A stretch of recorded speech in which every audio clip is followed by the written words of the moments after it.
What's going on, people? We are Tottenham TV, back here for yet another panel show. We are waiting for our fourth guest, but we're going to go ahead with it anyway. We have got Sonny from Sonny Talk Spurs with us, returning guest. How are we doing, Sonny? I'm good. I was a bit daunted then when I saw myself in the bright lights on the main screen there, because, taking up all the room. But pleasure to be back with you guys. Hope you're both well, Sim and Ben. Yeah, I mean, just trying to go through the motions, to be honest. The end of the season has a all too familiar feel to the back end of last season, doesn't it? And we got some key topics to talk about today, and we're going to talk about first about how concerning we think this late season collapse is. So what are your thoughts on that? How concerning is it for you? I think you got it spot on there. It's very deja vu to last year. The Ryan Mason games, even that Liverpool game felt very similar, and Brentford, and it's just petering out, and we just want it to end, didn't we? I mean, even though we need 2 wins from 3, and you think Burnley and Sheffield United look easy with City sandwiched in the middle, where we all probably want to roll over because of Arsenal's sake. You just want it to end now, because we want to see the style of football we had at the beginning of the season under Ange, with dynamic players, playing to the full of their ability, but we're just not seeing that at the moment. And even there was sparks, towards the end of the Liverpool game, where you think, oh, hang on a minute, here it is, it's clicking. Even at the beginning, you think the passing looked a bit sharper, but at the moment, and I love Ange to bits, and I know we're going to get into him more deeply, there's just more questions than answers at the moment, and I just can't put my finger on it. And I'm still not sold on this has he been found out sort of storyline, because I still think there's moments where you can see, Tottenham do play some good football, but there are, key areas where, we didn't against Liverpool, but set pieces are still an issue. But the way we concede our goals is just not good enough at the moment. Yeah, absolutely spot on. But Sim, is this something that maybe we should have seen coming? We saw signs of it at Brighton. We saw signs of it at Fulham. We have seen our form since those first 10 games of the season progressively decline up until this point. So do you think this is something that maybe we should have seen coming? Well, Brighton was back in December, so I don't know if we should have seen this run of results coming based off that. But in terms of our results, the results that preceded the Aston Villa game, which is been the collapse, we won 4 out of 6 games. We had good wins against the likes of Aston Villa 4-0, good win at home to Palace, which right now is not looking like that bad of a win at this point, given how Palace are playing. We won that game 3-1. We had good wins against. We obviously beat Brighton 3-2. We beat Brentford 3-2. Beat Brighton 2-1. We had a draw at Old Trafford. Drew there 2-2. So I don't think there was any sign. Yes, we weren't playing like we were at the beginning of the season. I think we could all agree with that. But I don't think there was any sign that we were on the way to getting battered in the manner that we have been over the last few weeks. You cast your mind back to the Villa game where we won 4-0, really impressive display, really confident display, taking apart obviously a very good Villa team, put ourselves in the driving seat for top 4. And then literally that has been the game since then, where we've completely dropped off a cliff. The very next game after that was Fulham away, which we lost 3-0, and we've gone on to lose 5 of the next 8 games. And the worrying thing is that of those games, there's a 4-0 loss to Newcastle, a really abject 2-0 loss to Chelsea, obviously 4-2 now away at Liverpool, where we were 4-0 down, and we were 3-0 down at half-time in the North London derby before, clawing back some respectability in that one. So I don't think we should have seen that run of results coming. Yes, you could have, in terms of losses, I don't think that these run of losses is the biggest surprise. I just think it's the manner that we've lost them in. I think it's how poor we've looked on the ball, how we haven't been able to create a chance. Yes, we're always going to be open, and I think we've all accepted that. I don't think anyone really cares that much that we concede lots of chances and that every time the opposition attack, they're in on our goal. I mean, that's not great, but we know that's an issue that hopefully we can get better at, and that's not what the biggest problem is at the moment. The biggest problem is when we're on the ball, we look like we've got no idea what to do with it. We're too easily stifled. We're not creating any clear-cut chances. We're not testing the opposition goalkeeper unless the ball is flashing across the face of goal from a winger. It seems like we've got no other way of creating chances. It seems just we're way too easy to defend against. That's the biggest concern, and the biggest concern as well is that there's a lot of excuses being made throughout the season, and I think fair excuses. With injuries. Inconsistencies, first year, all this kind of stuff. But over the last 6 weeks or so, this has been the period where we've had all our players back. Not only have we had them back, but they've had now a sufficient amount where they should be building up their fitness. They should be getting somewhere close to, full fitness. I'm not expecting them to be at their 100%, but they should be better now than they were a month, 2 months ago in terms of fitness-wise. Their fitness should be getting better, not worse. And yet, this has preceded our worst period of the season.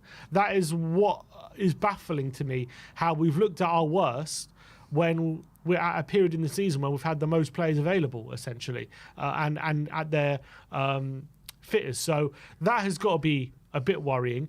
And I have to say as well, looking at some of the goals we conceded against Liverpool, especially, and just looking at the last game, there does seem to be something very off about the way we're defending. I'm happy, not happy, but I am content with the fact that we're going to be an open team and we're going to concede chances. But what I'm not happy with is when Elliott's cutting inside and no one's throwing his body on the line to try and block the shot. No one's showing aggression. No one's showing a willingness to try and defend when they've got the bodies back. People are running away, shirking their responsibilities.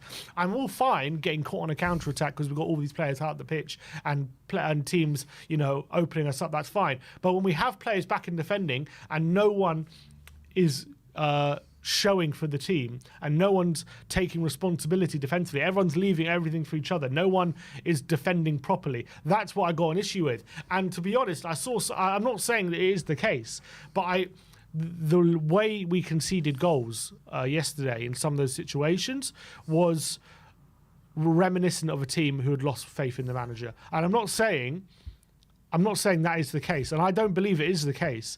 I'm just saying that's what it looked like on Sunday, and that has got to be a concern. Yeah. But, Sonny, is there not a case to say that even after the first 10 games, when we're all really happy sitting top of the league, unbeaten, that Chelsea game happens, and then maybe we did keep up a bit of performance level after that, even when we were losing games, maybe the Wolves game aside, but Villa, we played very well. West Ham, we probably should have won the game. And then it kind of spiraled after that, even when our players started filtering back. So is there a case to say that maybe we just haven't been playing well all season, regardless, even in games that we have won at home? You can say that we scored in spurts and it was just moments in games that actually won us the game. Away from home all season, bar that first 10-game run, we have been poor. I think we've won 2 games or something in our last 10 away games, or I don't know what the actual stat is, but it's around that figure. So has this been an issue all season, and are we just coming up against better teams now? I think it's in those games that you referenced there, we showed more fight, we showed more willing, and I think what Sim was saying was spot on. These performances in the last 4 games, last time we lost 4 in a row was back in 2004. That's how far you have to go back, and people joke about Spurs, but that is quite shocking when you actually hear that stat, considering some of the we've had Tim Sherwood in that time and AVB and whatnot. But it's these performances recently, it is that sort of rollover mentality of just we seem to just go 4 goals down, but then start playing at the 70th minute when it's all gone. And you're looking there at Liverpool and you've got Gary Neville on comms going, "Oh, could there be a comeback?" And we're sitting there going, "Well, no, it's just not going to happen." But you do wonder what goes through, for example, Sonny, I don't buy that you didn't believe that the comeback was on. Who knows? I'd give up Spurs now. My hope's like a roller coaster. But I just think when we look at, say, the Liverpool selections, I think it was quite questionable. And that's the first time when I've gone, why has Ange made those certain situations happen? Because I know Maddison had a knock, but as soon as he comes on, the midfield looks a bit better. As soon as Richarlison comes on, I know he wasn't great against Chelsea, but the team looked a bit better going forward. He was making better runs. it's just at the moment it's just not clicking, and I don't know why. And maybe that is just because even that we haven't even played the most amount of games. We played the least amount of games of any of the top sides. So there's no issue of fatigue where as the team do look like they're knackered. I feel like this season it has been a test, and I feel like we did set ourselves up to be like this was the season we'd give Postecoglou to see what could work. And I know you say the first 10 games there was moments where we did look a bit lackluster, and then we did score a goal against Bournemouth or something like that. But I'm willing to give him the benefit of the doubt for this season. Like it is, he's testing it. There's certain players that we still know we want to get rid of. I think we got ahead of ourselves in the sense of, you know, we've still got a lot of deadwood to shift. We somehow have already got rid of, say, the likes of Lloris and Dyer and Perisic. But there are moments where I'm looking at certain players like Emerson Royale. If Destiny Adogi's playing there, I know that's one player and that sounds like an excuse, but even it's the way that I don't think our defence has been the issue in the sense of I do agree with what Sim said about like not throwing our line. Considering this is a forward line who likes to push up, we just seem to be sitting back when they're on the edge of the area and willing for them to have pop shots. But I think the whole of this system is meant to be that the forwards press. I don't think they've been pressing since the first 10 games. And like, I just see them sort of chasing shadows. The midfield just gets bypassed. And I think Ange, we've seen by his substitutions and the way he's changing it game after game, he doesn't even know what his best midfield is. So there are loads of things to sort out.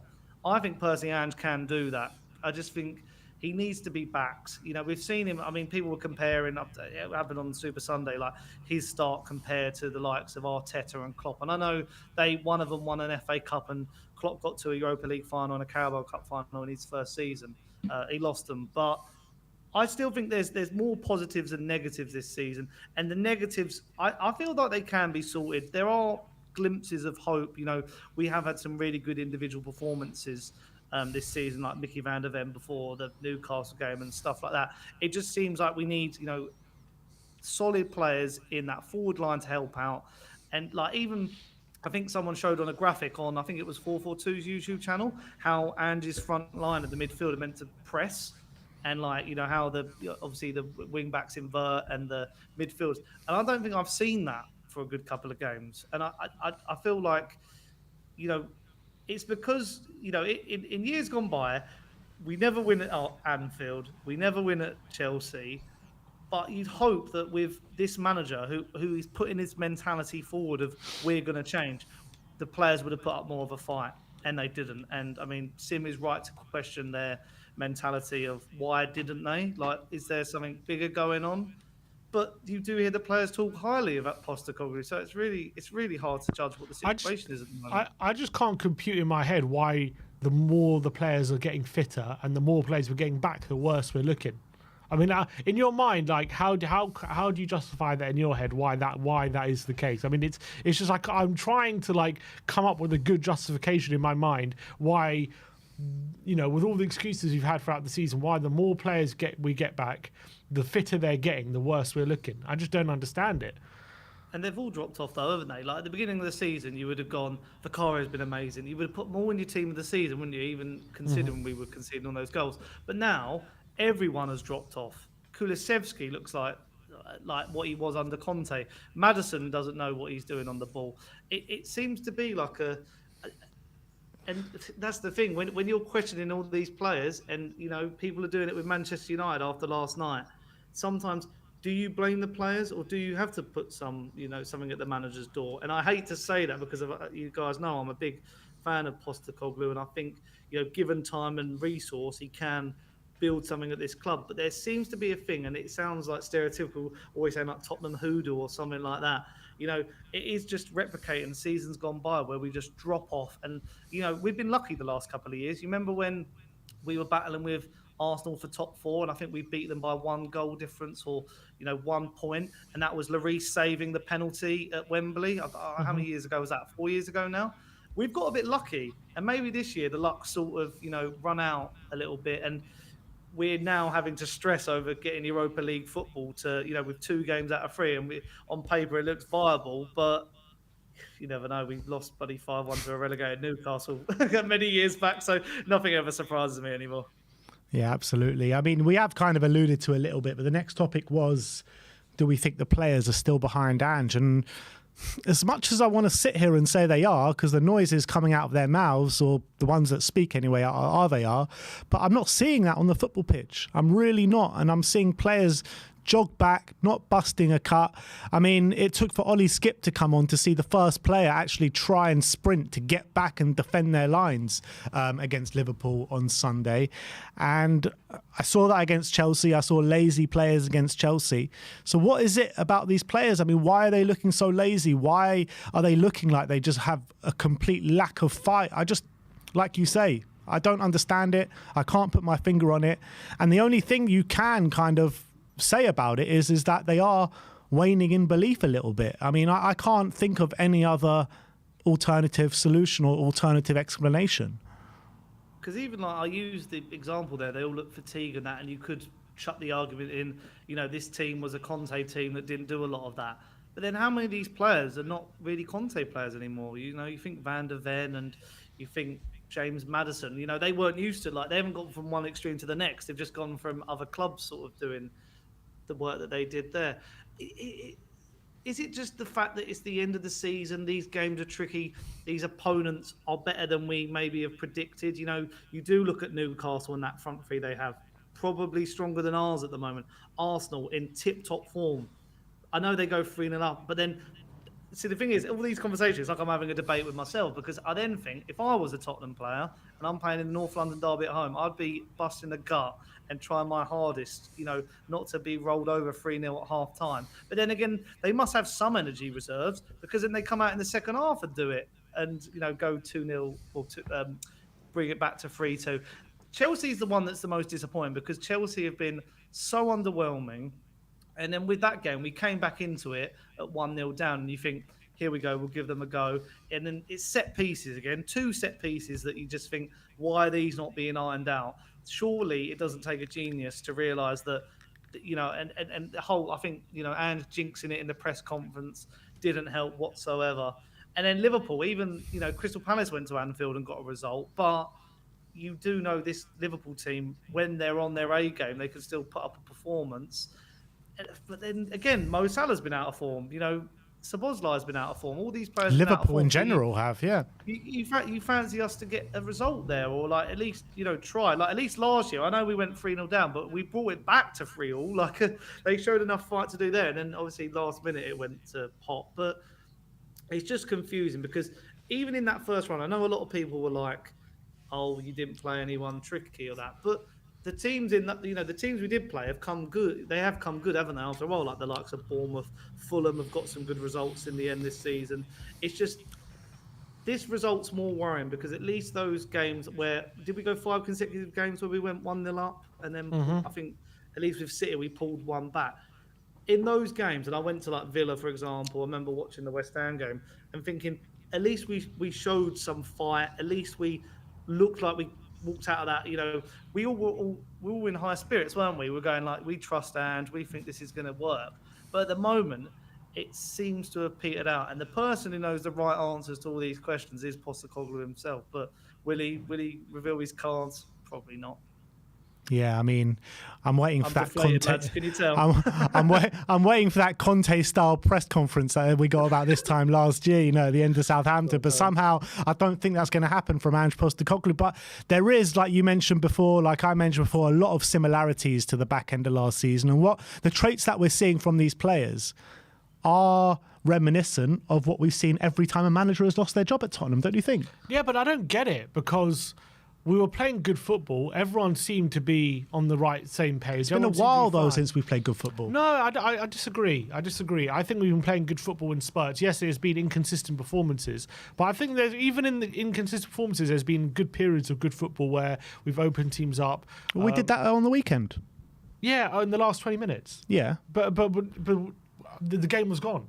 That's when Liverpool allowed us back in. I'm saying in this run of 7 games that we've had, the last 8 games, these 5 losses, apart from maybe the Arsenal game, the Fulham game, the Newcastle game, the Chelsea game, and this game, We haven't seen anything like that. I'm sorry. We have not seen anything as bad as those games this season. I disagree with anyone who says we've played that badly this season. We haven't, in my opinion. And the bizarre thing is, we've put ourselves in the driving seat for top 4, and that's when it fell apart. Last season, it was called, obviously Conte left, and then it completely fell apart. I don't think any of the players wanted to be there at that point. We had Stellini, Mason. It was a complete mess, and our season just fell away. But but under Conte, he was upset because we were only challenging for top 4. That was why he was upset. It was a different kind of mentality of last season why I petered out. This season, it was a fresh start. 4th would have been not a good achievement, but a good season. Everyone would have been happy to got back in the Champions League. We're doing okay. We're getting good results by and large. Everyone seems to be doing fine, and then it's just out of nowhere, in my opinion, just collapsed, completely collapsed. And I don't understand why. Like, you're right. From what we're seeing, it's very similar to last season, but I don't understand why it's got to this point so quickly and seemingly out of the blue. How the performances have completely deteriorated to a point where we can barely create a chance. It's very, very strange to me. I'd love to sit here and say it's an issue of a teething issue. Ange's still got to work a lot of things out, and that's all true. But when you're at the end of the season, in your first season, if everyone is buying into it, this should be the point in the season where you're building momentum going into next season. Everyone is trying to gain belief that we can build on something for next season, and yet we're deteriorating. We're getting worse, and it's not. Are we creating an environment at the moment with the way performances are going where players are going to have belief in this project in terms of new players looking to join, thinking this is definitely a project on the right track? If you're looking at how we're ending the season, if we ended the season strongly, I'm not even saying we have to win every game, but show a lot of better level of performance than we have been, then I think, yes, we're going to finish 5 away, but I think it's how you do it. The way we're doing it is unacceptable. It's not logical. It's illogical what is happening at the moment in terms of projects. Yes, I understand projects aren't always linear. They're not always going to be like that. But why is this the worst period of the season? Why is this the point? Why is this our lowest point right now near the end when we've put ourselves in the strongest position? It doesn't really make sense to me why that's happening right now. And definitely some of the effort put in on Sunday was completely unacceptable. And that made me question some things about, is the camp maybe a lot more unhappy than I really gave it credit for? Because there's been a lot made about the family feel around Tottenham this season, and everyone did seem to be together. And to be honest, I don't look at the team and they're not tearing into each other. I know Romero and Emerson had a bit of a thing, but I'm not seeing toxicity between the players, but I'm definitely seeing a lack of effort on the pitch at some points. And definitely look at that second goal that we conceded on the weekend. Everyone just standing around, not moving, watching it go by, not trying to get involved, not trying to intervene. These are traits of teams not working for the manager. I can't say that they're not. They are. And that is a concern. And I don't know why that's happened. Do I believe that Ange has lost the dressing room? I don't really believe that. But that is what the evidence is telling me on the pitch. But what do you look like from previous ownerships, from previous managers and previous tenures, that you can tell the squad has been toxic on the pitch? Like, we've never seen. We saw Sonny and Lloris go at it. We saw Emerson and Romero go out on the weekend. But we've never seen players fighting or anything like that on a consistent basis. What we see that can kind of quantify the toxicity is players not fighting for each other, and players not fighting for the badge, and players not fighting for the manager. And that is exactly what we're seeing right now. So maybe there is a bit of a toxic element in the camp. But where's it come from? Because it's not been there the whole season, and it's just come out of nowhere. So that's what confuses me. What we know about what happens with Tottenham over the past couple of years is something goes horribly wrong, a game goes horribly wrong, and things spiral out of control. In my opinion, that looks like to be, in this case, the Newcastle game, where I don't think we were playing great in the build-up to that. We beat Aston Villa 4-0, but apart from that game was the kind of outlier. All the other games We got by in games. We played like spurts of good football, but I don't think you could say that we played well over a 90-minute period consistently in the build-up to that. The Newcastle game happens, and maybe heads drop, and then it's the same old thing that happens under every single manager. One thing goes badly wrong, and nobody can recover from it. And you're looking at the team that has been playing. The majority of that team are teams that have failed under previous tenures. You know, you look at it, Pedro Porro was part of the camp that down tools at the end of last season. Romero was, Emerson was, Bissouma was, Sarr was, Bentancur was, Son was, and Kulusevski was, and probably other players that have played in other games as well. So, I mean, for me, that's what it looks like. I really want to believe that that's not the case, because I can't be sitting here in Postecoglou's first season where I'm so behind him. You're so behind him, Sonny. You're so behind him, Sim. And the players are showing these traits. And it's the same exact traits as we saw last season. What are you saying, Sonny? I mean, we've probably got to look at the Matt Law tweet from last week and saying that, by the looks of it, Postecoglou wants to make wholesale changes. And I'll be honest, I think when you're sitting there and you think the likes of Lo Celso are going to leave, the likes of Højbjerg are going to leave, but then they're still being used as substitutes ahead of certain players, or, you know, maybe youth players, or Højbjerg comes in and you think, wait, is he staying? Is he going? I think that sort of environment doesn't help any player, really. You know, James Maddison's come in to be like this new talisman. He's being dropped in and out, which, you know, the manager has the right to mix it up and all that, but how, you know, we don't know, you know, we talk about footballers all the time. You know, I work for TalkSport, you know, people phoning up, complaining, moaning all the time, but we don't know about what happens behind closed doors. About, you know, this is their livelihood. They want to be starting week in, week out. You know, certain players who have already checked out, like maybe Højbjerg and Lo Celso, you know, they might. Lo Celso's probably been our best performer.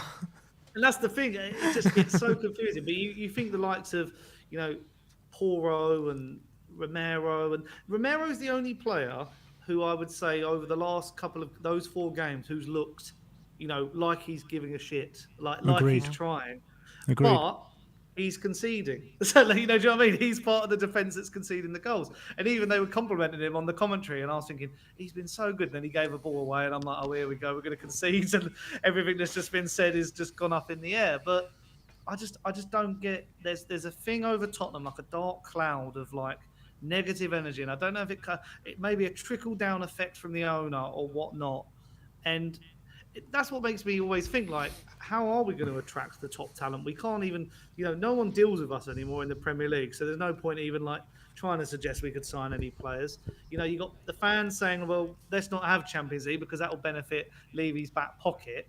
You know, at the end of the day, I think Sim was saying some good stuff about if the season was flipped the other way around, say we started slowly and then increase, not got and make like not was, you know, top of the league by the end of it, because obviously we started the league there. But if we say started meh and then got to about 5th, everyone would be like, what a good first season. Because, you know, a lot of people after Harry Kane's departure, you know, getting used to him not bagging 30 goals per year minimum would have been like, yeah, this is understandable. And if the teething problems were there at the beginning, but we started like out the, you know, in a hot flash, just like really, really good, really, you know, some blowing teams away in those first 10 games undefeated.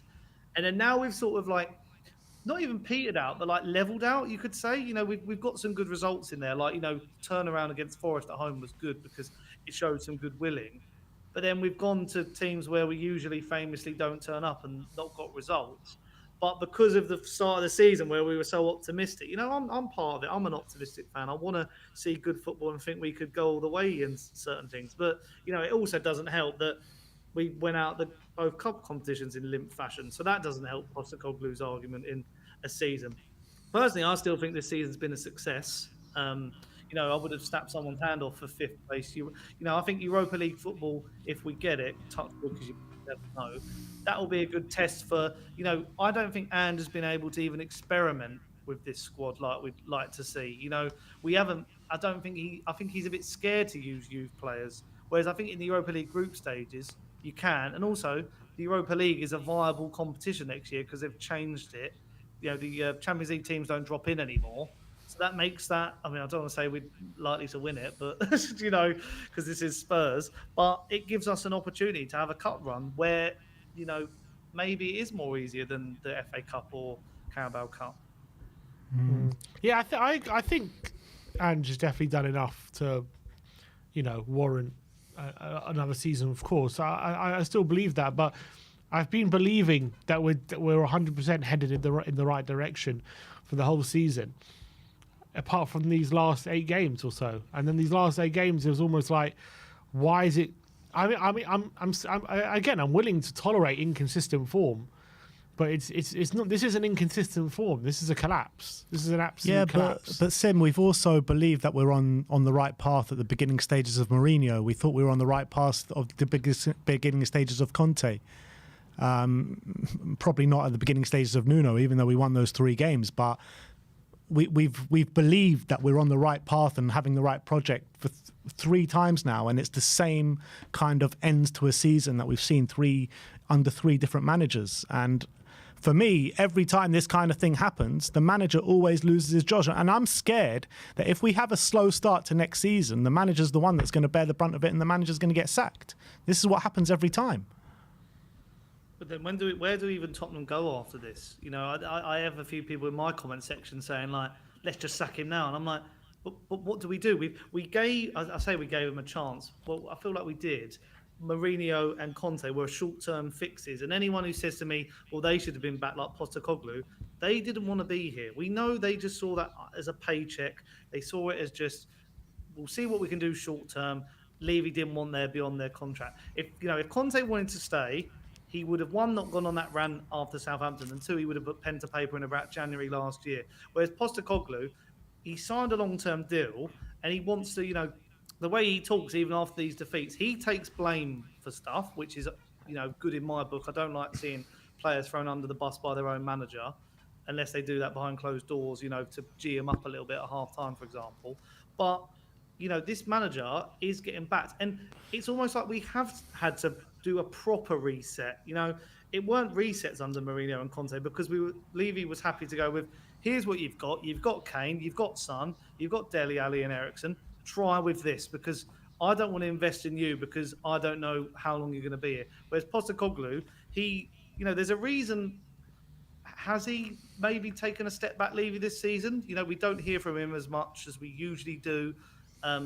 He sort of employed Scott Munn, Johan Lang, Paratici, who are sort of pulling the strings a bit more, as far as we're aware. So maybe we have to give this a chance. Like, we have to be a bit patient, like Arsenal have with Arteta, like Klopp have been with Liverpool. Because what do we do? Do we then go down the route of, do you bring in, I don't know, like the managerial market's not even good anyway at the moment. Like, because Bayern Munich are losing out to, say, West Ham. Like, do you bring in a Lopetegui? Do you bring Amorim or Arne Slot, who, they could be like Ange, an unknown entity in a bigger league? Or, I feel like the stuff that I've heard said about Postecoglou, I think is weak argument, saying about Celtic and his time in Australia and Japan, because it's almost like Premier League managers not born, are they? They've got to develop somewhere, and this guy developed in, different parts of the world. Look at Sir Alex Ferguson and even Pep. In Pep's first season, I know it's Manchester City, he finished 3rd. He lost 4-0 away to Everton. I don't know if you remember that. Tom Davies had a masterclass. He's now at Sheffield United. You have to give stuff time. And at the end of the day, I was quite a passionate fan in the Mourinho era because I used to get so angry. And if I started a YouTube channel back then, it was probably not be fit to air. Like, some of the head losses I have was monumental. Whereas now I'm so done with that side of it. I just want to see something grow, and I'm willing to be patient. And results like the last couple, they do wind me up, but I'm not simmering over it over the next couple of days, even though this does seem like a rant. But yeah, I feel like there's some validity to that argument because you've just got to give him time. Like, he's only had like 2 transfer windows.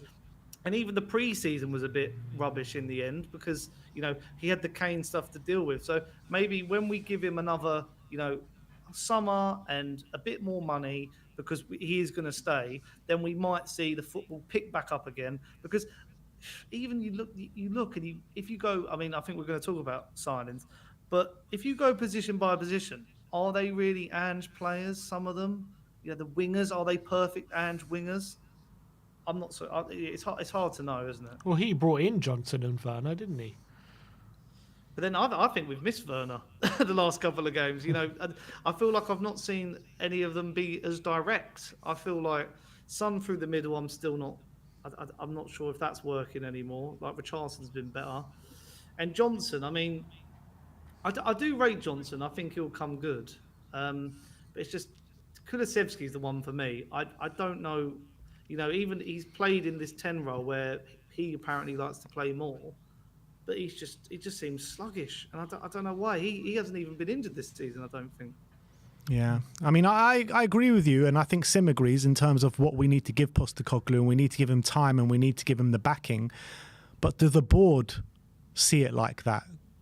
I would hope so, and I have to believe that they will see it like that. But we have seen in history tells us that when things go wrong, when top four is not looking likely, they do usually sack the manager. And I don't think that will happen now because it is his first season. But if we do get off to a bad start next season, will they push that button? I mean, personally, how long do you give it? I mean, if we're still playing like this, as in like this, the last couple of games, I mean, Christmas is, everyone uses Christmas as the sort of barometer because that's when you have the fixtures come thick and fast. The thing is, Ange will have extra games next year because I assume we'll finish in European. We'd have to have a monumental collapse towards the end of this season to finish any lower than, was it 6th or 7th? And I think the 7th still gets you a conference. Are you confident against Burnley, Sonny? Are you confident against Burnley? I think, but so I think you put me on the spot. Yes, I am confident. Burnley at home, I feel like we'll get a result there. A good result just there. About, yeah. We'll just sneak over the line. Company's going to be more expansive than what we've faced, but you never know. I just think it's hard to tell. It's hard to predict even that far in the future of what's going to be the state of the club or who we're even going to bring in. Will Ange be given the keys in the summer? Because you just hope. We're all talking hypothetical of give him his 6, give him his wingers. The names keep popping around, but I just don't know. I think you give him. See, personally, if I'm being me, I give him the whole of next season and then see how it goes. Because I'd like to think, even with this team being like, it's still a good squad. I don't think it'd get relegated, hopefully. But yeah, I think Christmas it depends on the performances. I think, us three sitting there know that we expect, like the bare minimum from Tottenham, we expect, good attacking, fun football, which we've had, and players who are willing to put in the hard yards. And it's not been, sometimes it's just not been both, has it? It's just been the plays maybe look good, but they're not like tracking back or stuff. But yeah, it's just these questions are it's heavy hitting stuff, isn't it? It really is. I think we have covered it a little bit as well, but I want to talk about how much the fans still believe in Ange Postecoglou, because obviously when he first came in, up until, I don't know, a few months ago, the majority of songs that we sung was this Ange Postecoglou song, very good connection with him and the fan base. That has seemed to, I wouldn't say dried up completely, but dried up a little bit. And there is a narrative around some sections of the fan base saying this guy's too tactically naive. Maybe we need to look in another direction. After the Chelsea game on social media, Ange out was trending. I'm not sure if that was trolls or if that was actual Tottenham fans. But do you think, as a general fan base, we are still in backing of Ange Postecoglou, or do you think the patience is wearing thin a little bit? I think people are getting annoyed, and because we have expectations. But then, even as a Tottenham fan, I don't even know what our expectations are going into a season. Do you think top 4 minimum this year? Do you think top 6 minimum? I feel like at the beginning of the year we all signed up to say, Kane's left. If we can finish, like the likes of Paul Merson were saying, mid-table 10th, 11th, which we all laughed at that because we knew this was, we're better than that. But I think my prediction was 6th and playing better football, which looks like we're going to achieve. And that was me being like really optimistic because I thought Kane leaving was going to be the beginning of the end. I think as a fan base, I get comments on my videos about, maybe they like getting called a happy clapper, being too positive, all that sort of stuff. And you don't know if it could be Arsenal fans trolling. You just don't know. And even like I have discussions with Arsenal fans who are my friends, going like, and he's out of his depth. Da, da, da. And I was like, you were Arteta out, so don't, and now you love him. So don't tell me like, you know, don't teach an old dog new tricks. I've seen what you've gone through, so I know like me backing my manager is something that you've done as well. But I think there must be a corner of the fan base who are fed up. But it's hard to gauge what fans they are, because I've even got like older fans saying to me that they've seen enough rubbish to stick by Ange, they're willing to be patient. Younger fans like him because of this, attacking football with, we've seen best out of Maddison and Son like at the beginning of the season. But I'd say if you were to put a percentage on it, I think it's like maybe like 5%. I feel like it's not as much as we. I think 5% Ange out. Yeah, I think the Let's see. I'll put a poll in the comments. Let's see. I think the fan base in general are more backing this manager, because also what I throw to people is like, what do you want next? What manager? Name me a name. And someone Ryan said Mason. Who else? Oh, what is he in charge of set pieces as well? Is he? We'll see how that goes. I just feel like it. I sound like a stuck record now, but I just feel like we should give it a go and just see how it plays out. Because at the moment, if we finish fifth in our first season with Europa League football, I think that's fantastic. Villa have looked strong. Villa had a really good season. Villa, Emery's been there a season and a half now, and had to pick up the reins from Steven Gerrard. They've got. I look at Villa's squad and think how strong that is, position by position, and I feel like their team is stronger than ours now. A lot of their players we'd like to have, like Douglas Luiz in our sixth position, or Ollie Watkins through the middle or off the wing. I feel like that would improve us. But I think player for player, we are still better than them as a first 11. I think. I don't know, like Leon Bailey on the wing. Well, if you go for it, if you go Spurs v Aston Villa player by player, we can have a look. I mean, keepers is probably, I would probably say Emi Martinez is better than Vicario. Just being realistic, I think the two centre backs, I would prefer Spurs' two centre backs in my opinion, Van der Ven and Romero. Would you agree with that?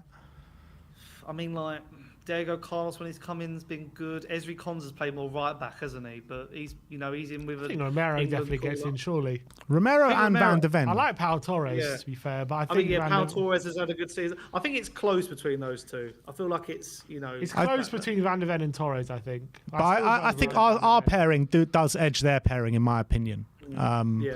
Right back, Porro over Cash or Konsa, whoever you want. I still think Porro's a better player. Udogi, who's their left back? Luca Dean. Yeah. I mean, I think I wouldn't swap them. Would you? Would you say they've got more depth though? Because you said Matty Cash, Ezri Konsa, and then on the other side you could say. I think when it comes to Villa's depth, it's like their depth is closer to their first team quality than our depth. There's a bigger gap. I think that's what helps. Yeah, so they don't miss it as much as we do. Well, I think we've got, like, in terms of sufficient players, we've got probably as many, but I think the gap is a lot bigger for us than it is for them. Yeah, that's a fair point. The problem is because Villa were in the Championship a couple of years back. They've actually taken a step back, brought Monchi in to support Emery, and they're getting the best out of him. Even their recruitment, like they've picked up that Rodgers who looks good. They've brought through Jacob Ramsey. John McGinn's a good leader. Like they've built something good, and that's where you give someone time. And I know Emery maybe has a higher, he's got a better reputation than Ange, you could say, after winning the Europa Leagues at Sevilla. But that's why I feel like you need to let a manager build something at a club. Like look at Klopp. I know these managers, people will say, well, Klopp is on a different, realm to Postecoglou maybe. And, even like people lately are saying how old Postecoglou is compared to other managers. And it's like, this is his prime sort of thing. And it's like, the jibes I just find funny at the moment. But I do think, if you said to me at the beginning of the season, 5th Europa League, I couldn't really moan with that. Maybe if you told me at the end of the season we lost 4 on the bounce, and I'd be like, oh. It's just the manner of the defeats. That's what it is, yeah. That's what it is. It's the manner of how we've ended the season. In terms of the question, are the fans still behind Ange? I do think broadly, yeah. I think they are. I don't think there's many serious Ange out kind of movements or anything like that. I don't think anyone... I think there are fans who have lost belief. I don't think there's any proper calls to sack him.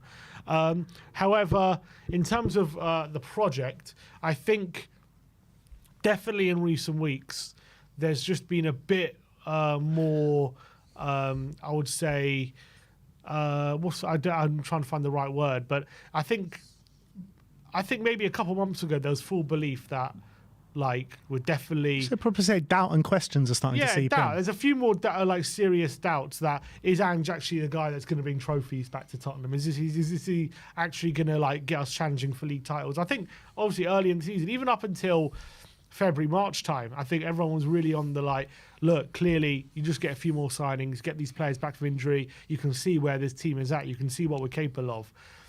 It's just the fact that we've had these players come back now and we're looking worse, then that's I think the doubts now are starting to really seep in.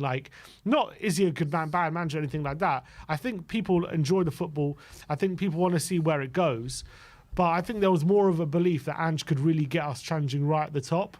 And I think there's more doubts about that than more than him getting sacked, I think, at this point. Not to say he still doesn't retain the support of the fan base. I think he does. I think the fans generally still like him and they're still backing him. But in terms of, the conviction that we held that this project could go to the very top, which I did think a lot of fans felt throughout the season, that's starting to wane a bit, I feel. Yeah. I think that's obvious though, isn't it? If no one's going to be 100% happy after these defeats, set pieces, conceding 13 goals in 4 or whatever it is. I can sit here, even as a massive Ange fan, I can sit here and believe that that's not good enough. It's not good enough. It's not good enough at any level. And, even you got to look up and down the league. Company hasn't been sacked at Burnley. We play them this weekend. What's the reasoning behind that? Even compared this year to last year, the amount of sackings there were last year, we sacked 3 managers. We went through 3 managers. There's been less sackings because the managerial market is so scarce at the moment. Xavi's having to stay at Barcelona. Thomas Tuchel, he might have to stay now at Bayern Munich. I mean, if he wins a Champions League, that does give him a massive leg up. But even at the moment, that's what I'm saying. I don't know who we'd even bring in or what direction Tottenham go in after Ange if they do. Because at the moment, I'm starting to compare maybe Ange's first season with Pochettino's first season. I think we finished 5th then, but I don't remember. To be fair, we had a pretty bad end to the season that season as well, if I remember rightly. Yeah. So, that's what it is. But the he was at the end of that season, a lot of players got cleared out. A lot of older players, Kabul, Adebayor, Lennon, all these kind of people got shipped out, and he made some big changes. The thing I've been saying is I look at the starting 11 on the weekend, right? And apart from Emerson, is anyone really going to get sold? Is anyone there? Is anyone in that 11 who's a massive problem? And if the answer is no, then why was it that bad then? I think because there's question marks over certain individuals, isn't it? Like Basuma. I mean, even I was quite shocked when I saw Richarlison's name in that Matt Law article, because I think it's this case of if you could get good money for some of these players, and if they're not in form, or if Ange is sitting there going, well, this player isn't good enough for what I need, then maybe. I think the thing is we get quite sentimental as fans as well, and we don't want to break this nice contingent up. But sometimes you have to look at what's it called? Look at Liverpool. Coutinho was part of the Fab Four. They got rid of him, and everyone was shocked. But he helped fund Alisson and Van Dijk's move, and it ultimately made Liverpool a better team. Maybe we have to get rid of someone we think is beneficial, but then in the grand scheme of things, it could come, to help us in a different thing. Maybe part of that might be, and this might be controversial, maybe Son is part of that. Does Son actually benefit Tottenham? And this is me. I'm such a massive definitely fan of controversial. Son. We share. This is me. This is my TalkSport brain coming out. But this is me saying we're sitting here going, is Son a striker? Is Son a winger? Is he getting too old? You know, if you maybe revamp that front line, like, is it a part of shoehorning him in? I'm not so sure, but yeah, that's my hot take for this week. I won't. I'll definitely go completely against that and say Son is most definitely not a problem here at Tottenham. But is Hotspur. Sonny a problem? That's the question. You can't have a name like that and say Son is a problem, or even bring the question up. No, it's just because I think to back it up a little, I just think, you know, in recent games he's not looked as strong as he can usually be. Even like in front of goal, he's just not pulling the trigger where you'd think he would. And I think I still fancy. Maybe that was a bit harsh, but I still think I fancy him as a winger compared to a striker. I think playing off someone, he's fantastic. I think, you know, he has returned to form this season, but there are moments where I'm thinking, like, is there a moment where, like, say next game we didn't play him, I just, you know, maybe, like, because even some people were saying our best front three this season was when Solomon was in it. So it's hard to even know, like, what is. And Sim, I know you said they're like the starting lineup on the weekend. I still don't know if Ange knows what his perfect lineup is at the moment. Like, he definitely doesn't know what his best midfield is. That's for sure. Yeah, exactly. He's changed it so much; it's becoming like. He seems to be changing it every half. But every game. everyone loves to give Son stick consistently, time and time. Last year was warranted, but he was playing with a hernia throughout the whole season. This year, he's got 26 goal contributions across the whole season.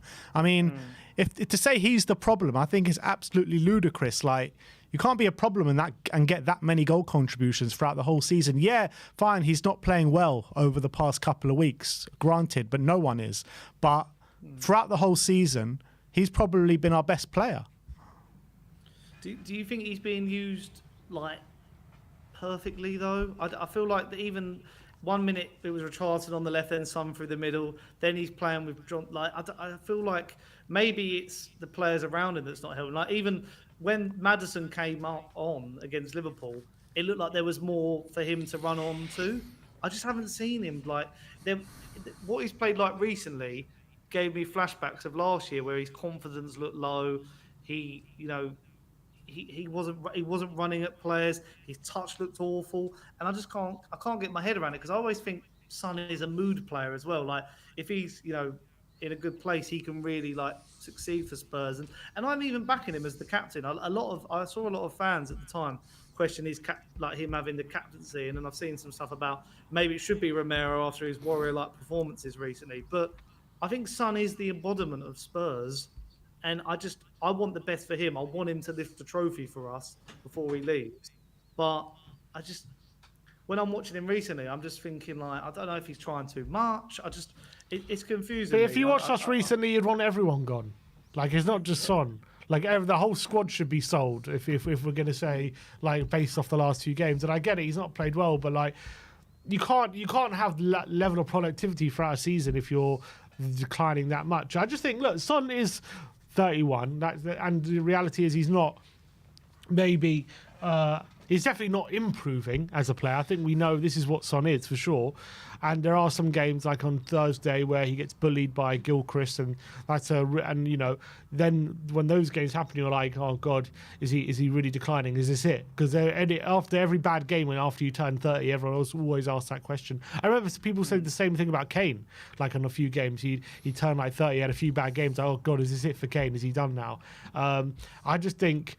He's got 17 goals this season. He's one of the top assisters in the league this season. He's still got that quality about him. He's still got so much to give. I just think you got to manage him. You got to manage him properly. You can't, at 31, 32 next year, you can't.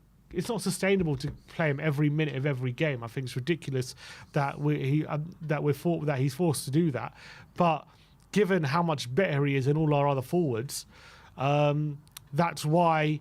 We have to do it at the moment. So we have to get more forwards on his level. But I really don't think he's anywhere near the problem. I think a lot of it is to do with the players around him. And I think he's trying his best to do a lot of it by himself. And it's not quite working. And he's not on the level anymore to do all of it by himself. But he's still got so much to give. I think he'd be the last player I'd be doubting about in that front three from what I've seen recently. Yeah, 100%. And you look at the chances created for him. I mean, there's next to no chance creation or creativity in this team at the moment, and Son is the one bearing the brunt of that. I still think he's making good runs. I still think his positional play is fairly good, but nobody's finding him on a consistent basis. Yeah, when he gets the ball potentially around the edge of the area, he gets crowded out a little bit. That for sure is a problem, but the creativity around him is just little next to nothing, and I think he's suffering for it big time, massively. But we do have the poll. The poll is 79% fully behind Ange and 21% not behind Ange, and that was with 658 concurrent viewers. So let's hope that is more of a representation of the fan base and that the vast majority are still behind him. But let's move on to the last topics, and we've alluded to it a little bit, but we're going to talk about what changes are needed in the summer. Big Ange did allude to, this club needs big change. It's going to be a big transfer window ahead this summer. So, we did a Tottenham update earlier, and I was going through the squad, and I counted about 10 or 11 players that could potentially go this summer, and that's not even including any of the loan players. So, is that even possible to do in one window?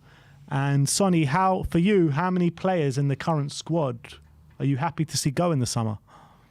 The fact that you said loan players there is shocking, because I don't think there is one loan player who I would bring back and give them an opportunity, because I think Phillips, Devine. Apart from them two. Sorry, I didn't count them. I was thinking more of the Ndombele's and the Joe Rodens and all them. Sorry, I feel harsh on them two now. But even I've seen apparently they might go back on loan to Plymouth. Yeah. So that would be quite interesting. I think I'd like to see those players in and around the first team now. I think it's time for them to be given opportunities. I want to see more youth players. Even when we were playing, City with four fullbacks along the back, there was a moment where I'm like, just chuck Phillips in there. I think Phillips, even though Plymouth they were near relegation, there was some moments where he was really good defensively. Devine as well on loan earlier in the season at Port Vale, he was quite good. But Joe Roden, you've got a buyer there. Just sell straight to Leeds. Just get rid. As opposed for first team, well, I say people who are still at the club, I think Højbjerg is probably one of our most sellable assets. So I think, even he has come on, and I think Forrest, he came on, but you could go out and buy another Højbjerg who could be a better passer, be a bit more dynamic where we need to. Lo Celso is an interesting one, because when Lo Celso comes on, there's something there, but I'm not sure if he's too far gone, in the sense of he's still thinking something could come good of Lo Celso, or should we just cut ties? And again, he could be a sellable asset. I think Barcelona were linked a few years back, or last season, I should say. And apart from that, I feel like Emerson Royale, is he good enough? Last couple of games, he hasn't really shown that. The midfield's interesting, because we keep saying we need a new midfielder, but then again, I've seen people say, well, he skipped, but then he comes on the other day, and homegrown quota also helps with him. The wingers, I think Timo Werner's got many question marks over him, whether he's going to be made permanent. I think that's going to split the fan base. But I was surprised how early we did get rid of Lloris and Dyer. I think that was the beginning of it, of really clearing out some of these players and getting some quality into certain positions again. But there's still, because we still know we're a selling club before we buy. So you hope, you sell the likes of Højbjerg, the Deadwood, who are out on loan, Lo Celso, could that raise up to 100 million? Hopefully. Yeah, I would even go as far to say Skip, Højbjerg, potentially Basuma and Richarlison, Brian Hill, Emerson Royale, Timo Werner, Giovanni Lo Celso, Ryan Sessegnon, Manor Solomon. There's even a case for Kulusevski, Ben Davis, all the loan players, Reguilon, Spence, Tanganga, Ndombele, Joe Roden.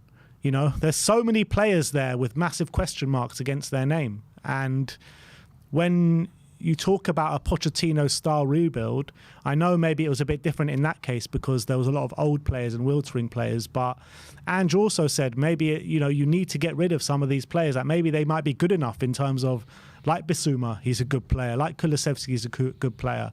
But have they just been here? I mean, I don't think they've been here a bit too long, but they've never shown consistent performances, either of them.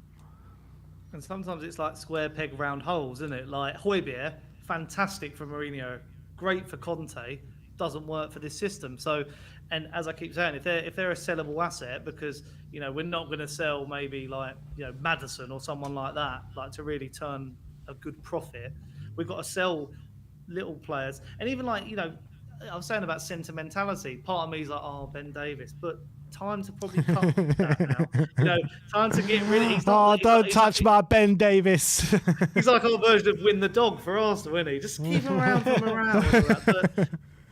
But yeah, I mean, I think Bissouma and Richarlison are good like ones to mention, because I think part of us still think one more year. Let's see.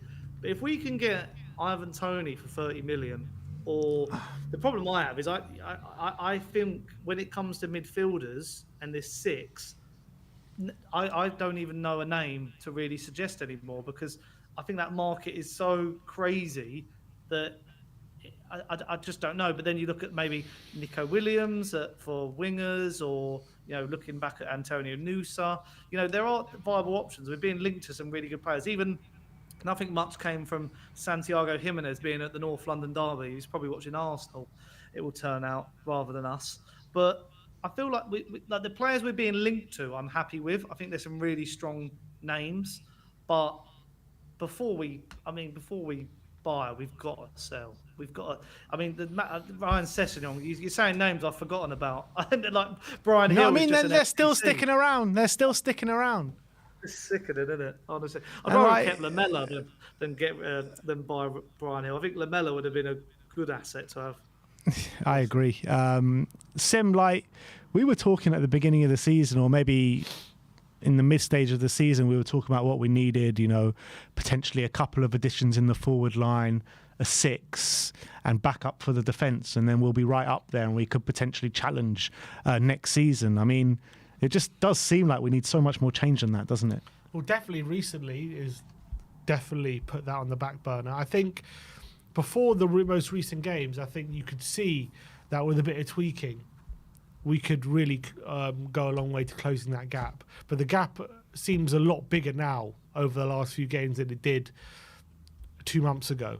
And that has obviously put like a lot of people off feeling that we could really close the gap to the top 3 next season based on how we've been performing recently. Like, if you look at our midfield options, on paper, they don't seem bad. Bissouma, Maddison, Bentancur, Sarr, Lo Celso, like, they don't even seem bad on paper. But in the last couple months, they can't even string a half together, let alone a game, for one reason or another. So that adds a lot of question marks. Which of these midfielders are actually going to be trusted? Which of these midfielders actually can improve to a level to close the gap for next season? I think that remains to be seen. But yes, we're a long way.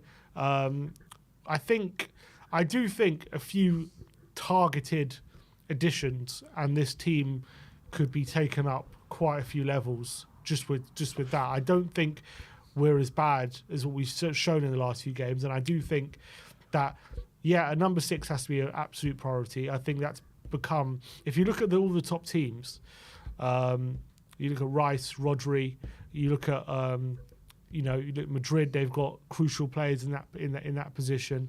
That's such an important role in modern day football, not just because of quality but consistency. Someone always being available, that player always being available to play in that position, setting the tempo there.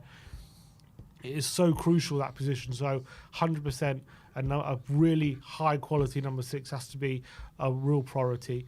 I think when it comes to winger, I think we need maybe versatile wingers who can maybe play on both sides. I don't think we need a specialist right or left wing. I think a winger that could cover both wings would be very, very important. If we sell Richarlison, a proper physical, technical number 9, I think is definitely in the offing as well. I think maybe a versatile fullback who can maybe cover the right or left back, right and left back, I should say, or a defender who can play centre back and left back like a Calafiori.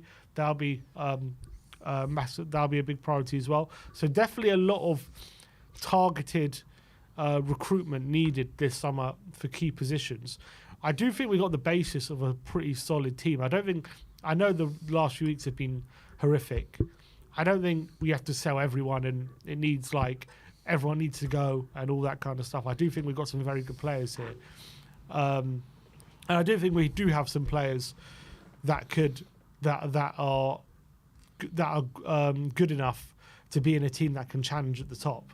But in terms of having a squad of players that could do that, we're clearly far away from that at the moment, and that's the reality. Yeah, we are a long way from that. And how can we realistically think about challenging for the top when you look at the number sixes that you mentioned, Rodri, Declan Rice? Like, how are we ever supposed to compete in that position with those lot? Like, we're not going to be spending crazy amounts of money on one certain player. 100 million Declan Rice costs. Like, I can't even think of a number six that's attainable, that's on that kind of level.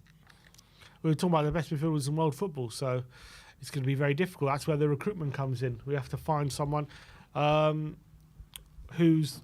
was signed, for 50 million from, or probably more than that, from Atletico Madrid. Everyone knew how great he was. Rice was signed for 100 million. These were signed as some of the best midfielders in Europe. So isn't that what we need to do, though, to bridge that gap? Yes, I think so. Maybe we should just put our money on João Palhinha and just spend big money on him, but I don't think we'll do that. But you could also recruit. You could also find. I'm not saying buy a youngster, but you can find value in players which maybe not necessarily that you see, and maybe you can get a step ahead of other teams. I don't know. It's difficult. It's very difficult to find the players who can compete in that number six with what we're competing with. It's going to be near nigh on impossible. But that's the challenge. That's what we've got to try and do. I mean, I can't sit here and say we're going to spend 100 million on a player who's going to be as good as Rice or Rodri, because we're not. But it doesn't mean that whoever we sign is not going to be good enough. Yeah, I mean, if you're not as good as them, you're not good enough, essentially, if that's what we're trying to compete with, though. So we don't know. We don't know. But I think my educated guess, or however uneducated it is, that it'll be very hard, extremely hard, nigh on impossible to find a number six that's going to be as good as them two. Oh, we have to sign someone. But no, I'm not saying don't sign anyone. But I'm saying, is bridging the gap an unrealistic target? It's always going to be unrealistic when we're. But we didn't think it was unrealistic 6 months ago, 5 months ago, 4 months ago. No, I still don't think it's impossible. I don't think it's impossible. I think Ange will believe it's possible. I don't think it's impossible. It depends on getting the right recruitment. A lot can happen. A lot can change in one summer. We've seen it a million times. Liverpool went from a team, challenging for top four to challenging for the title in one summer. Arsenal went from a team challenging top four to challenging the title in one summer. It happens. It's happened quite a lot recently in recent years. It's not complete as much as it seems unrealistic at one point. It's not realistic until it becomes realistic, if you know what I mean. Yeah. And then all of a sudden, you start the season, you have this squad together, and all of a sudden you think, oh right, okay, maybe underestimated how good this signing would be, or okay, now I'm seeing the vision with some of these players. Maybe Bentancur's at a different level next season. All these different things can come into play. So obviously, if I sit here right now and say we're going to win the league next year, I'm deluded. But it doesn't mean it's impossible. Deluded. Doesn't mean it's completely impossible from the point where we are right now to at least close the gap on the top three. It's not impossible. Yeah. We have some very good players. We do. We have some very good players in our squad. Some players were definitely capable of competing with those top three. 100%. We have quite a few of them in our team, but we definitely need a big summer recruitment-wise, ins and outs, if we're going to close that gap. In terms of the forward line, I mean, Sonny alluded to a little bit. He said Tony, Jimenez. I mean, I've kind of been turned off both of them, to be honest. I mean, Ivan Toney, I like him as a player. I do think he's a top player. But there's just something about his attitude. There's something about his mentality that I just don't like at all.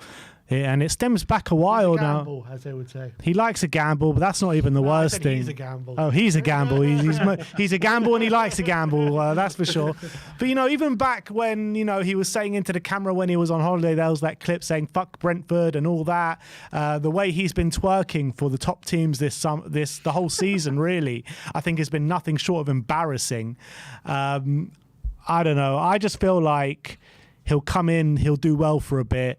And then if any big teams start to sniff around for him, I just think he'll be off like a flash. I don't trust that Ivan Toney one bit. I don't think anyone else is coming in for him once he gets to Spurs. Yeah, you'd think so, but maybe his head gets a bit bigger and he'll start twerking for bigger teams. Well, he's 28. This is his last big move. Do you want Toney? So and quality-wise, yeah, I do. Although he is on a 10-game scoreless streak, to be fair, which doesn't bode well. I do think he has the skill set to do what we want him to do. Great hold-up play, great target man. I think you don't get to the consistency and where he is without having some sort of level of professionalism. I do think there are question marks about his attitude, and obviously. All those things on social media doesn't help that. Obviously, that video that circulated about him saying F Brentford, he's on holiday, he's had a few drinks, he's with a girl, he's trying to impress her, whatever, and he ends up doing that in the camera and it goes viral. Really, really stupid. And obviously, someone who would say that about the club they're at, there's going to be question marks about that. I really don't believe he's the bad egg that people say he is, but he's clearly a player with ambition. He's clearly a player who wants to be, more. He wants more of his career, and it rubs a lot of people the wrong way when Brentford have been supporting him all this time, and have been backing him when he's had all these the ban for the gambling and stuff. Then he comes out and says, basically, he's essentially twerking for big clubs and saying he wants to leave in the summer. But I do believe Tottenham are a different level to Brentford. And we are a club who's going to be in Europe, hopefully, in challenging Champions League and all this kind of club stuff. I think he will realise if he comes to Tottenham, he's not going up, really, from there. I think this would be his kind of ceiling if he was to come. And I do think he would give it his all. And I do think he would be professional. I don't think he would have an attitude problem if we were to sign him. But is it too much of a risk, given what he has shown? Maybe. I would argue, I think he wouldn't be my first option, but I wouldn't completely dismiss it, is what I would say. I'd much prefer to look at other targets and just the way he goes about things. He just goes about things in the completely wrong way. Like, if you want to move to the big clubs, you knuckle down, you play your football, you shut up in the press, and you just let the football on the pitch do the talking. And he just hasn't done that. In fact, since he's come back from his gambling, he had a short little spurt, and he's just got worse throughout the season. He scored 0 goals in his last 10 games. The player I'm looking at for that number 9 position, I don't know how realistic it is, but it's Benjamin Sesko of RB Leipzig. I mean, this guy impresses me so much. He's got Haaland-like traits. He's strong. He's physical. He's good in the air. He's good with the ball at his feet as well. Knows where the back of the net is. He's had a sensational second half of the season. He's got a release clause in his contract as well. I think if he was willing to come to Spurs, he would be an absolute no-brainer. Where do you sit with the Toney debate, and what do you think of Benjamin Sesko, Sonny? You know what's going to happen though? We'll go to Leipzig and go, oh, we'll like Benjamin Sesko. They're like, no, you have the other player. You have Timo Werner. You've had him already. And we're like, and we'll end up with him. Sesko's a great player.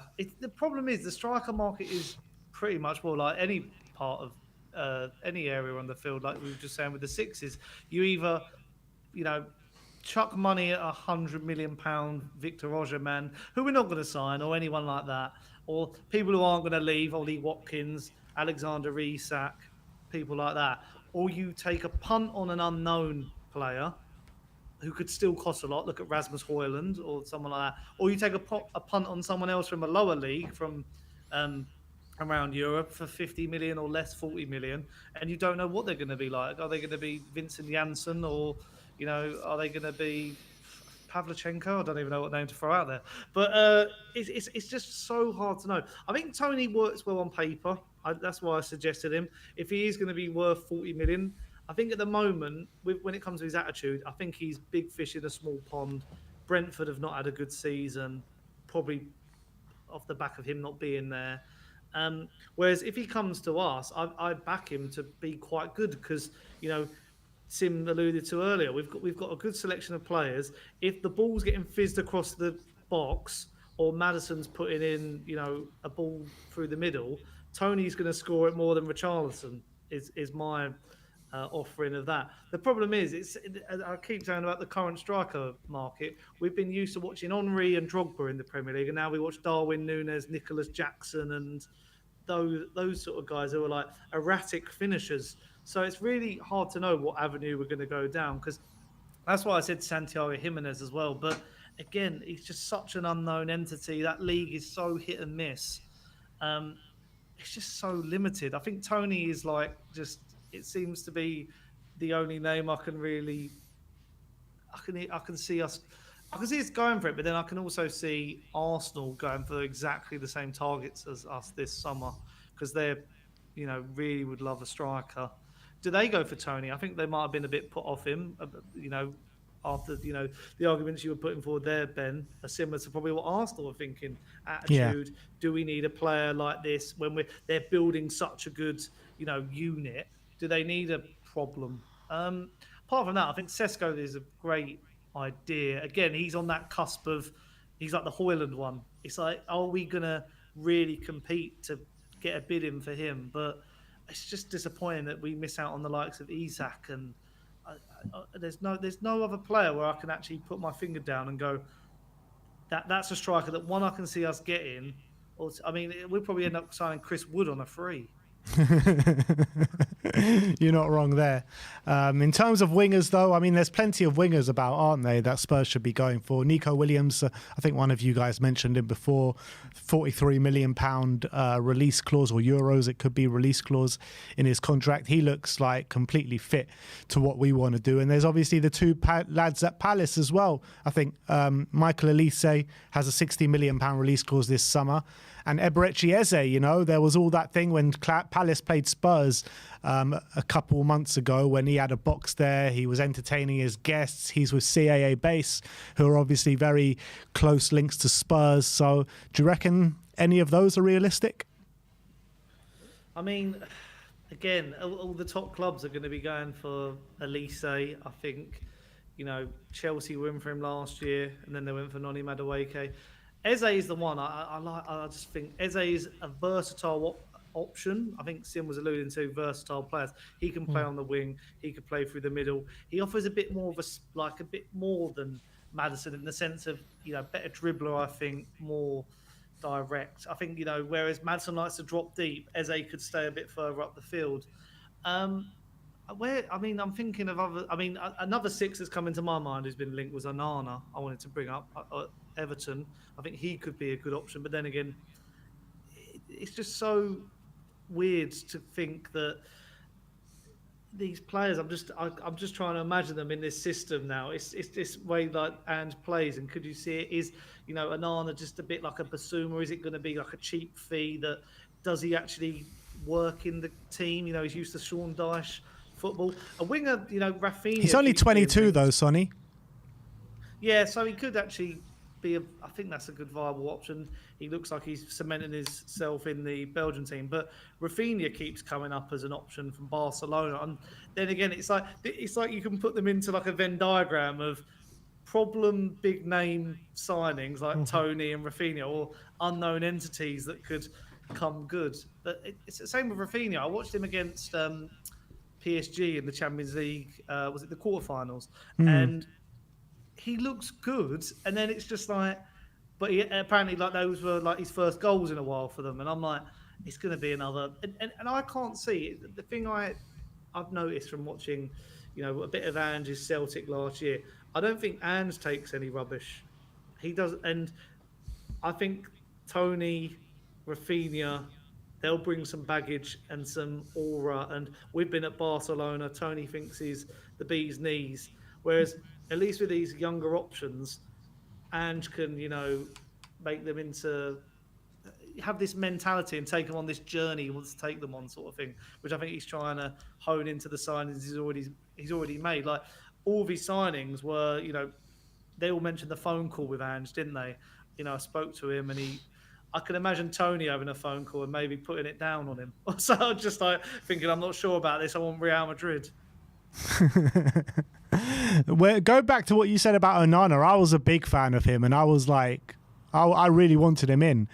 But I mean, I look at Everton at the moment, and their good form has coincided with them dropping Onana from the midfield. And I don't know how much to read into that.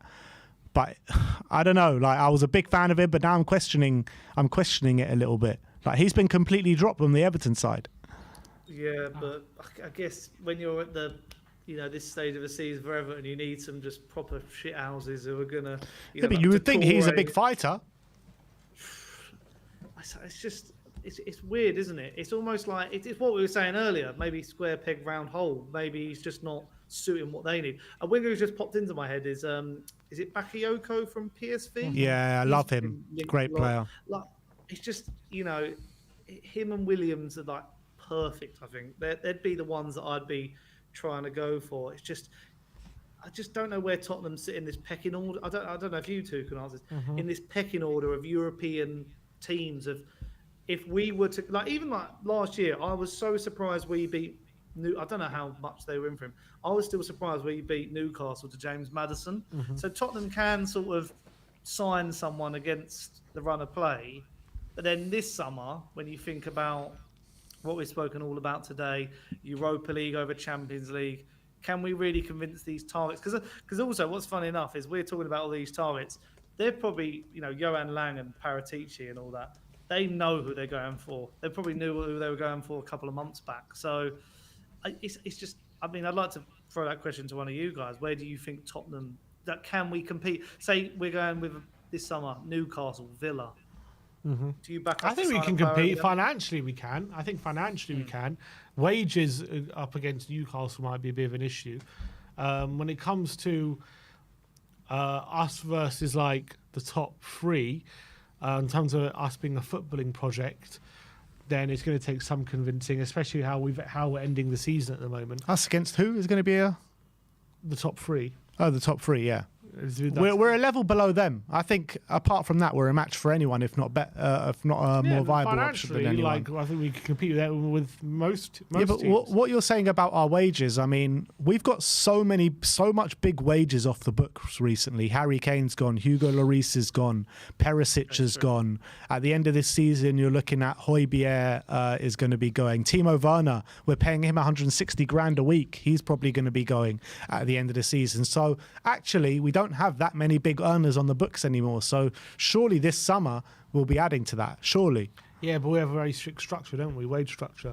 So. But what I'm saying is that yes, we have a strict wage structure, but all these players that we were paying big money are going to be off the books. So we're going to have a lot of leeway. We'll have leeway. A lot. But it's whether we're going to be offering more wages than the likes of Villa and the likes of Newcastle. I mean, Maddison's coming straight away on 170 grand a week. Yeah, and he's a senior player, and that makes sense. England international, but like if a young 22-year-old, I'm trying to think who's like a young 22-year-old winger or something. Yeah. If Newcastle are coming in for him and they're willing to pay, nearly 180 grand a week, are we going to match that? I don't know. That's the thing. Depends who it is, I guess. But I think we like to keep our structure. I don't think we want to be paying over the odds for younger players in terms of we're wages. Still good for FFP, aren't we? Unlike maybe Newcastle are on the cusp. So I see Newcastle not spending too much. Maybe Villa probably will have a bit. But even I look at that Villa squad, and I could imagine Emery looking at it going, "Do we need to change much?" And maybe he's a bit naive in that regard. Whereas, I still back us. I think, like when it comes to, at the end of the day, if City, Liverpool, or Arsenal want someone over us, they'll probably blow us out of the water. But they're playing their players 200k plus. The likes of some of them. Eddie Nketiah is on 100k, and he apparently Ipswich is sniffing around him. So he's going to have to take a massive pay cut to leave. So Nelson as well, Reece Nelson as well. It's just ridiculous. So I've always, even when when we were being made fun of our wage structure, I actually think it's a good thing because it teaches players that they've got to earn. You know, when Chelsea were putting youth players on 100k a week, like Loftus-Cheek, but then they can't get rid of them. So, you know, then you have that issue. Whereas I think we're quite respectable, and you know, when you do think about it, I still think, why wouldn't you want to sign for Spurs? I know everyone goes stadium and training ground and all that stuff, and you know, still looking at this season, I'd like to think that any up and coming player, or even Tony, if he is a bit of a silly bugger, would look and go, I'd like to play under Postecoglou in this Tottenham side. I could imagine it would be like a step up, not like I'm going to have another step up after this. I could take this team to the next level, not I go to the next level at another club. Yeah, but if we want to compete with the teams at the top, we're going to need to start breaking these kind of structures. We saw when Spurs were under, you know, at Pochettino, when we were at the peak of Pochettino, we had all these players, all these players were like kind of the leading players at the Premier League at the time in terms of a performance level. And we all know they were talking within each other saying we need to get paid more. Why are we not getting pay parity with the top players in the league? That's what our performance level is. So if we want to be at fighting with the top, we need to be thinking of you having the same pay structure, or at least improving ours massively. That's the reality. It's even like Arsenal, isn't it? Like I hate bringing them up, considering this is a Spurs thing, but look how they've changed their. You know, everyone was slating the Cronkies, and we all slate Levy, but you know he has changed. He's gone right. Here's £100 million for a player. Here's, you know, let's go and get Jurien Timber. Let's go and get Declan Rice. Let's go and get all your, you know, players. Let's get rid of Mustafi. Let's get rid of Socrates. Let's up the wages. Let's, you know, and it's improved. Like everything's improved. You know, even from the atmosphere at the stadium to, you know, the squad. And they went out and they, you know, you could say took a risk, but Martin Ødegaard looked like he was treading water at Real Sociedad at the time, and they were like, no, this player's still good. And I know it's about, you know, a coach improving a player, but their recruitment has gone up tenfold. Their coaching staff has improved. They've brought in the likes of, you know, set piece coaches and all that sort of thing that we need. You know, we're you know, a couple of years back we were looking over at Arsenal, and now they're looking over at us, going like, you know, they've left us in the dust a little bit because they've acted, and that's what we need to do next. And it's now down to Levy to really do it, because if he wants to have a successful football team, that's what you've got to do now. And if you want to have a successful business, then carry on signing up. I mean, there was all jokes today about Travis Scott apparently being played as an inverted fullback, because that's the only thing we bring to the Tottenham Hotspur Stadium. Yeah.